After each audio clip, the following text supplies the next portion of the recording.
Halo, selamat malam. Jadi hari ini aku diminta sama Koke Koko ya untuk cerita tentang kesehatan. Oke, kita mulai mungkin dari masalah makronutrisi ya. Jadi manusia itu untuk bisa hidup memerlukan tiga makronutrisi, yaitu yang pertama adalah karbohidrat, yang kedua adalah protein, yang ketiga adalah lemak ya. Nah, jadi ketiga komponen ini adalah kalau diibaratkan itu seperti batu bata. Nah, jadi masing-masing punya komponen sendiri-sendiri, punya perlunya sendiri-sendiri.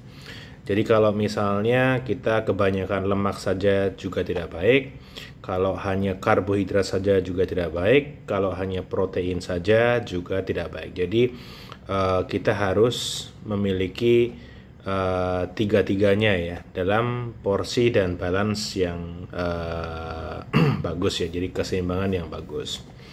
Nah, jadi kali ini karena aku diminta oleh Koke Koko, jadi karena Koke Koko ini kan katanya uh, lebih fokus pada tiga hal ya. Jadi yang pertama adalah rasanya enak, terjangkau, dan sehat. Nah, jadi aku tadi diminta oleh timnya Koke Koko ya. Jadi untuk mengulas mengenai nasi gurih. Nah, jadi nasi gurih itu kan sebenarnya adalah varian dari nasi uduk ya. Nah, mungkin kita juga di negara tetangga ya, kita pernah dengar adanya nasi lemak ya. Terus adanya nasi-nasi yang istilahnya harum dan sebagainya. Nah, sebenarnya bukan masalah harum atau tidak ya. Nasi itu menjadi sesuatu yang sehat ya. Nah, nasi sendiri sehat karena nasi itu juga merupakan sumber karbohidrat, yaitu salah satu dari tiga makronutrisi tadi ya. Jadi tiga makronutrisi itu kan ada karbohidrat, lemak, dan protein. Nah, jadi nasi itu adalah bagian dari karbohidrat. Nah, yang jadi masalah adalah kita hidup tidak hanya dari tiga makronutrisi ini saja, tapi juga dari mineral dan vitamin, dan sebenarnya ada banyak yang terlupakan, yaitu serat. Nah, serat ini kenapa penting? Karena menjadi makanan daripada bakteri-bakteri yang hidup di usus kita.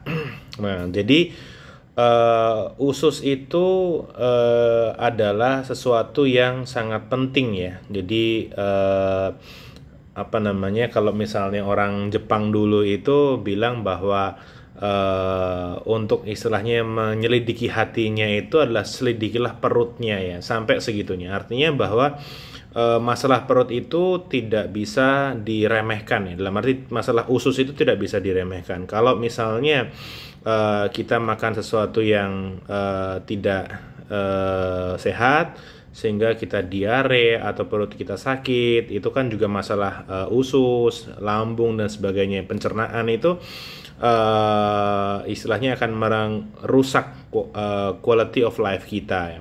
Nah, jadi kembali bahwa tadi adalah masalah serat ya. Nah, serat ini memang adalah karbohidrat, tapi karbohidrat yang tidak bisa diserap oleh tubuh. Jadi bahasa kerennya itu karbohidrat yang diserap oleh tubuh itu harus diubah ke dalam bentuk glukosa.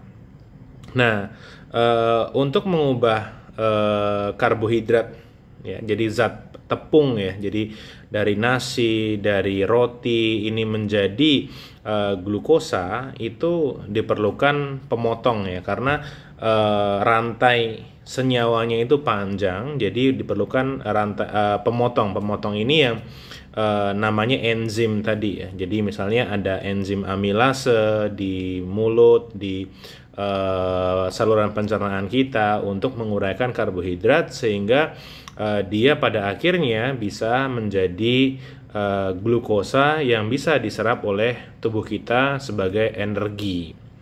Nah, yang jadi masalah adalah bakteri-bakteri baik itu juga perlu makanan. Nah, justru sebenarnya bakteri-bakteri yang hidup di usus kita itu dikatakan jumlahnya melebihi daripada sel tubuh kita sendiri. Nah, jadi sebenarnya mereka itu bakteri-bakteri ini bersimbiosis mutualisme, tapi ada juga yang parasitisme juga. Jadi ada bakteri baik, ada bakteri tidak baik, dan ada juga bakteri yang oportunis ya. Nah, jadi sehingga kita harus memberikan makanan ya kepada bakteri-bakteri ini dalam bentuk tadi serat. Nah, oleh karena itu kenapa kita dianjurkan untuk makan sayur? Memang itu di situ ada